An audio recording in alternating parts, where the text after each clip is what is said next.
Role.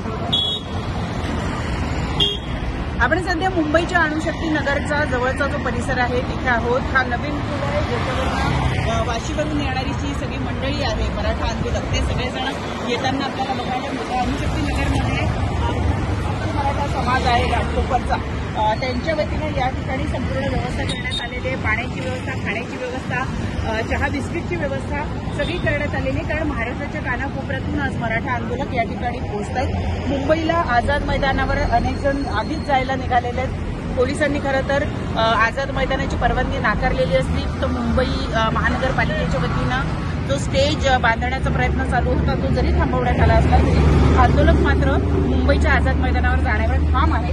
घाटकोपरच्या सकल मराठा समाजाकडनं जी व्यवस्था करण्यात आली त्याबद्दल जाणून इथे काय काय व्यवस्था करण्यात आली. सकल मराठा महाराष्ट्राच्या वतीनं जे आंदोलन चाललं आहे ते संपूर्ण चांद्यापासून बांद्यापर्यंत महाराष्ट्राला माहिती आहे. परंतु तो मराठा समाज इकडे मुंबईला येत असताना त्याची कुठल्याही प्रकारची अडचण होऊ नये, पाण्याची अडचण होऊ नये, अल्पोपहाराची अडचण होऊ नये, चहाची अडचण होऊ नये इतकंच नव्हे तर त्यांना जर वाटलं की या ठिकाणी आपल्याला वैद्यकीय उपचार पाहिजे तरी सुद्धा ते सर्व उपचार वगैरे सगळी व्यवस्था घाटकोपर सकल समाजाच्या वतीने या ठिकाणी करण्यात आलेली आहे. साधारण किती जणांची व्यवस्था या ठिकाणी करण्यात आलेली आहे, म्हणजे तुमच्याकडे जो साठा आहे त्यानुसार किती जणांना पाण्याच्या 1 लाख बॉटल्स आमच्याकडे आलेल्या आहेत.